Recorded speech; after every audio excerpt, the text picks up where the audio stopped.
right, thanks to the organizers, and I've enjoyed the workshop so far. I'm a little worried. This seems to be a bit of a tough crowd.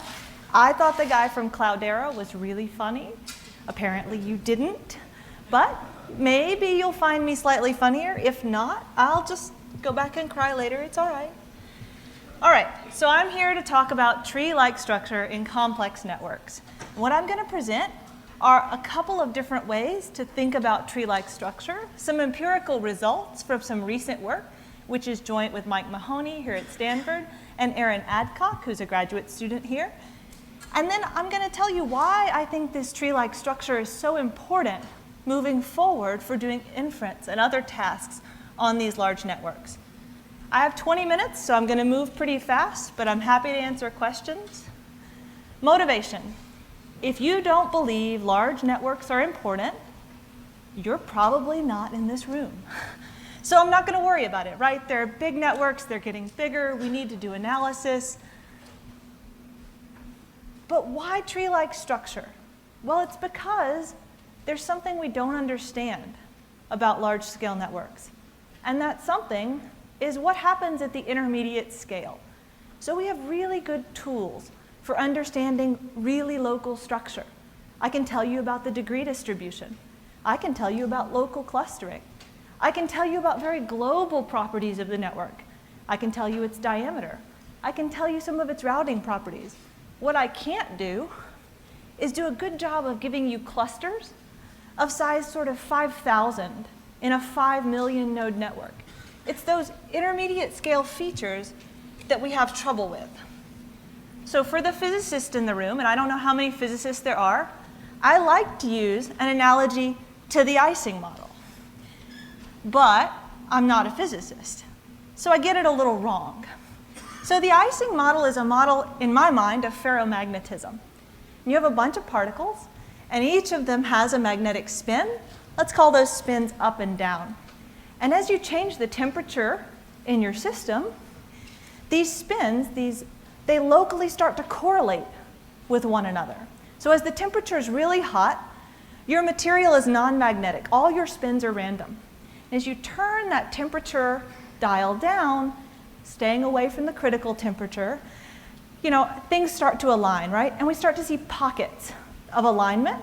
But if I take off my glasses and stare at it at that intermediate temperature, it still looks random. Now, if you get it cold enough, then you get huge areas of alignment, and we know what to do with it. But Michael insisted that I be very, very clear that I'm using the Ising model as an analogy. We're not using the Ising model in any of our analysis. I just want you to think about intermediate scale structure. The interesting coupling between local properties and global dynamics that happens when we look at all sorts of systems. For those of you familiar with graph theory, think about Erdős-Rényi random graphs. As you sweep the parameters, so sweep your probability of an edge formation, there's a sharp transition where you go from having a ton of disconnected little pieces to a giant component. And it's right at that transition where things are interesting. It's true in biology, too. Interesting stuff happens at the intermediate scale. So I claim that in many large, complex networks of interest, that intermediate scale structure looks like a tree. And I've put up a couple of paper titles and quotes here that I think substantiate my point of view. In 2010, Muka et al. Said, "The unreasonable effectiveness of tree-based theory for networks with clustering." They clearly think something tree-like is going on, but they don't understand why it's working for them. Okay? And that's the truth. People are using tree-like ideas. They're talking about hierarchies. Hierarchies are tree-like. But we don't have any consensus on how to define it, how to measure it, and we certainly don't know how to exploit it. And that's what this work is about. Identifying in a robust way and then subsequently exploiting intermediate scale tree-like structure. All right, I feel sure there are at least 3 or 4 of you, maybe 30 or 40, who are saying, "What do you mean tree-like? I've looked at visualizations of these graphs. They look like this. These things don't look tree-like, right? But I'm telling you, you're looking at them at the wrong scale. This is at the global scale. They do look a little hairball-like. This is a collaboration graph, an autonomous systems graph, and one of the Facebook 5. This is the Caltech network. So I'm going to tell you what I mean by tree-like, and I'm going to use 3 different ways of looking at and quantifying that tree-like structure. The first way relates to hyperbolic space. And actually, this came up in this morning's talk. And why do I think hyperbolic space is tree-like? Well, for those who don't know what hyperbolic space is, it's an alternative to Euclidean geometry where we throw away the postulate that there's only one parallel line passing through any given point. Now you get to have infinite parallel lines passing through a point. So this gives you a lot more space. And if you look at most of the models of the hyperbolic plane, like the Poincaré disk here, what you can see is that the amount of space you have in hyperbolic space expands exponentially as you get out toward the edges. To me, this feels kind of like what happens when you look at a binary tree. How many nodes of a binary tree are there at each level? As we go out toward the periphery, it grows exponentially. Okay? So what's hyperbolic space been used for so far in network analysis? Mostly, it's been used for greedy routing problems. So people take their network, they embed it in hyperbolic space, and then they use that embedding to develop a greedy routing scheme. That is one where you navigate the network by going to your neighbor who is the closest to your target destination. And it turns out that they're using trees. So Kleinberg finds a minimum spanning tree of his network, and he embeds it in the deregular tree in hyperbolic space. That's exactly how he does routing. And you can see that sort of we're embedding trees. Another thing that's tree-like about this is that the way you navigate isn't to go along the exterior of your space, right? You don't navigate a tree by jumping from leaf to leaf. You go into the middle of the tree and you come back out. That's how shortest paths work in hyperbolic space as well.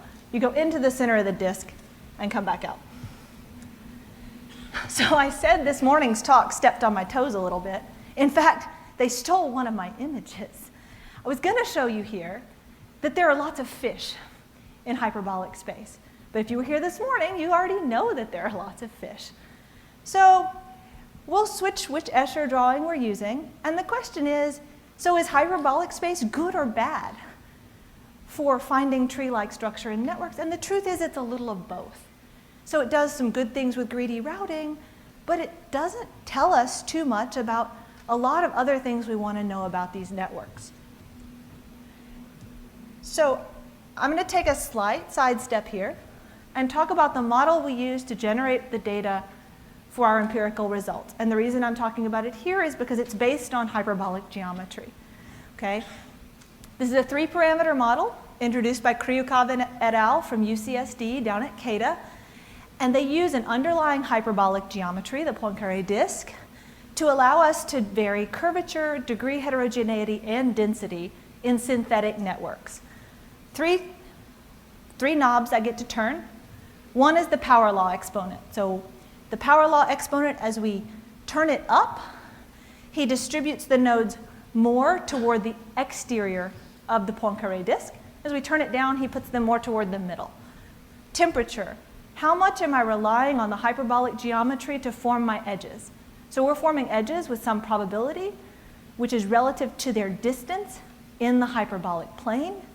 And if I turn the temperature up too hot, just like the Ising model, it ignores the geometry.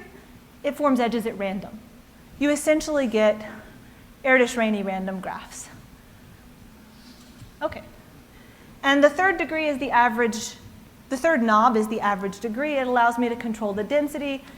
I will warn you that we've had some trouble with the code for this particular generative model in getting our average degree where we want it. It's very difficult to achieve the densities we want, especially at low power laws. And I think that's just an artifact of the code we're using, but it does affect a couple of plots later, so I wanted to mention it. Now, do you know who Kryukov is? You do, you just don't know it. Kryukov is the physicist who fought his traffic ticket using physics. If you haven't seen this paper, it's worth reading right now. It's called The Proof of Innocence. It's 4 pages, which he used to get out of a traffic ticket where they accused him of running a stop sign. It made worldwide news. But I do want to thank diημα for giving us code, which we use to generate graphs for these slides. All right. I said hyperbolic space was good for some things, not good for others. Good for greedy routing. You can use hyperbolic embeddings to do inference. And in fact, Kryukov's group has done exactly that.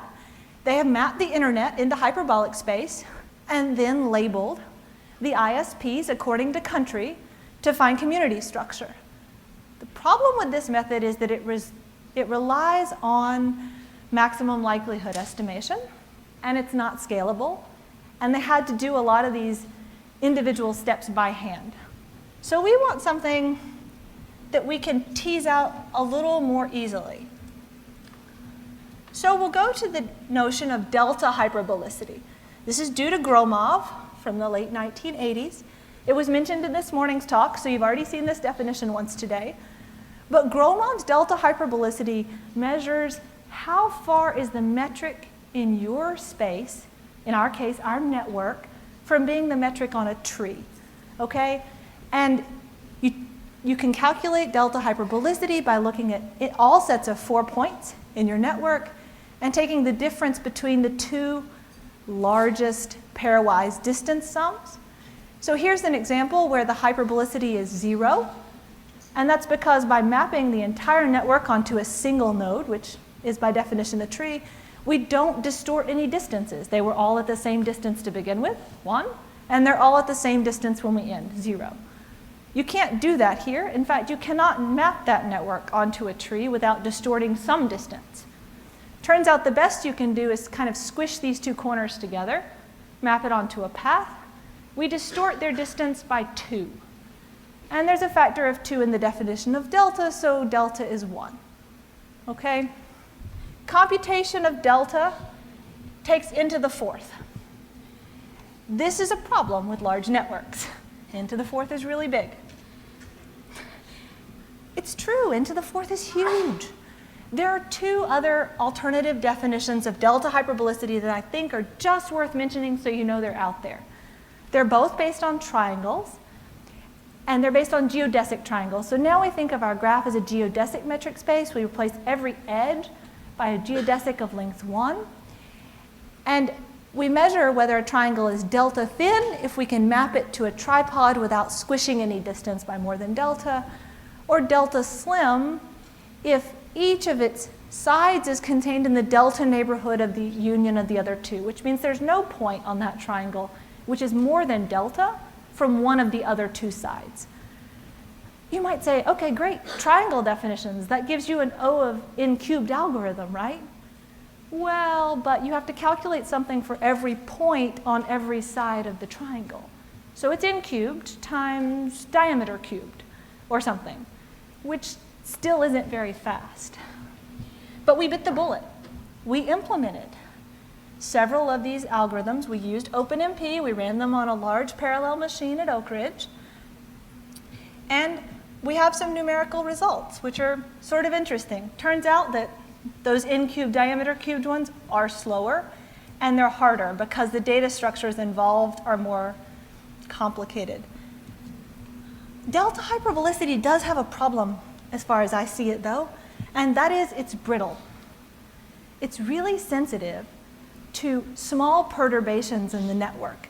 So some work of Mahoney et al. Showed that for small world networks, and these things he called ringed trees, adding some long-range edges with varying probabilities can completely destroy your hyperbolicity with just a few additional edges. And it turns out that in small world, it's really interesting because adding these long-range edges in small world is what makes it navigable, right? But it doesn't improve the hyperbolicity. So empirical results, some real graphs. What does delta look like? What are these plots showing you? Well, they're plotted by the maximum size length of that quadruple across the bottom the delta across the y-axis, and we have the power grid, a Facebook network, autonomous systems, and a collaboration graph. They're all more similar than we thought. They're pretty low delta. The max up there is 3.5 for everything but the power grid. It's a planar graph. Planar graphs aren't going to have low hyperbolicity. But what about these others? Are they hyperbolic? We really have to consider it relative to diameter because you can't get high hyperbolicity in low diameter graphs. So the distinctions here are subtle, and we have a lot more data that I'm not going to show. But I do want to say one thing. We computed delta exactly. We calculated the delta for every set of 4 points. And it turns out that the number of quadruples which give you the maximum delta is really tiny. So in an autonomous systems graph, less than 2 times 10 to the negative 11th percent of the quadruplets attained the maximum delta. So these papers you read where they sample to calculate delta, if they make a claim about the average, they're okay. But if they claim that they're getting the maximum, I'd be a bit skeptical. 154 out of, I don't even know how many numbers that is. 6 something, trillion. All right, I said there are 2 other things. I'm in a hurry because they only gave me 20 minutes. One is k-cores. K-cores were mentioned in the first talk this morning. We say a vertex is in the k-core of a graph, or a k-core is a subset of the graph so that every vertex in that subset has degree at least k within the subgraph. This is a visualization of one of the collaboration networks using k-cores. Kshells are those things which are in the k-core but not the k+1 core. This is that core periphery notion that's been floating around. So we have some empirical data on k-cores, and we have a lot of empirical data on k-cores. So what happens? With social networking graphs like Facebook and the opinions graph, we get very high core numbers, right? And we get, so this is showing the average k-shell edge jump, which means how many, if you look at a vertex in a k-shell, you look at the edges coming out of it, how many shells in or out is it jumping, and what's the average over the shell? So look at autonomous systems graphs. They look a little different. Notice that these maximums are now 12, and the sizes of the graphs aren't much different. Collaboration graphs, they look a little weird. They have fairly high k-cores, but the truth is those k-cores themselves are tiny. I'm going to skip those 2 slides. Some simplified summary statistics. Essentially, in collaboration graphs, there are very few nodes in the deep cores. In social graphs, there are tons of nodes in the deep cores. Okay, so they're really different, and we can differentiate graphs using k-cores. 2 minutes. I'm going to define and show you results on the last notion of tree-like structure. I hope you like combinatorics, because that's where this one comes from. So you're probably not familiar. It's called tree decompositions. They were introduced by Robertson and Seymour in the 1980s. A tree decomposition is a mapping of overlapping subsets of your vertex set to the nodes of a tree, following 3 properties. Cover the vertex set. For every edge, put its endpoints together in a subset at some point. And follow a continuity rule. If you pick a vertex in your original graph and look at the nodes in the tree that it maps to, they have to be a connected subset. My husband went to see that new Abraham Lincoln movie like last weekend. I told him it was really closely related to my work. He did not believe me. But it is, because tree decompositions have the property that you don't have zombie vertices. Once you see one and it goes away, it can't come back. That's this continuity rule, right? That's how you remember it. No zombies. This is why tree decompositions are of interest to theoretical computer science. Maybe we don't care so much. The problem with tree decompositions is, as usual with graph theory, they're NP hard to get optimal ones, right? So we use heuristics. The heuristics don't work very well because they weren't actually designed for this problem, but we computed them anyway, right? So what happens? The upper bounds on our tree width, that's the maximum size of a bag in our decomposition, they're quite large. These are synthetic graphs. Our lower bounds, you might not be able to see them because they're really small. So there's a huge gap between upper and lower bounds. And that doesn't change as we change any of the parameters on our hyperbolic model. Facebook, same thing, right? You can see that the tree width given by our upper bounds are up here on this line, and our lower bounds are down there on that line. Autonomous systems, same story. So they have problems, you probably believe that. But I think they're still pulling out interesting structure, and what we're doing is we're softening that really hard zombie rule that causes us so much trouble and forces those upper bounds to be so high. If we relax it a little bit, we're going to be able to tease out a cut structure in these networks. This visualization shows a tree decomposition of a very random graph based on digsmåu's model. And we've colored the bags by their average k-core. Okay, looks all the same. Here's what happens when you actually take a hyperbolic graph. Look, the high k-core nodes are in the center of the tree. Low k-core nodes are in the exterior. But this tree decomposition wasn't using k-cores at all. It's using vertex cuts. Autonomous system graphs on the right. Facebook, well, Facebook's a bit tricky, right? Because it had those deep cores that contained huge numbers of nodes. This is a political blog network that's pretty popular. So my time's up. Probably was up 2 or 3 minutes ago. But what's next? We take these softened tree decompositions. We incorporate some of the information from the hyperbolicity, and we're using it to look at clustering, better diffusion, so you don't get stuck in that high hub-like core. Sparse dimensionality reduction. My problem with dimensionality reduction is that you densify your data. Take a big sparse graph, run an SVD. What happens? You get a small dense matrix. But you're losing all the information that's encoded in that tree-like structure. All your nodes don't talk to each other. You have pockets that talk to each other and pockets that never communicate. If we could use that, we could get better representations. And we've done some applications to statistical inference where we have sped up an algorithm for noisy covariance estimation using actually regular tree decompositions. Acknowledgements. I have some funding. Surprise, surprise. But really, I'd like to thank Aaron, because if he hadn't put in a lot of hours, you wouldn't have seen any pretty pictures. So that's it. Thanks.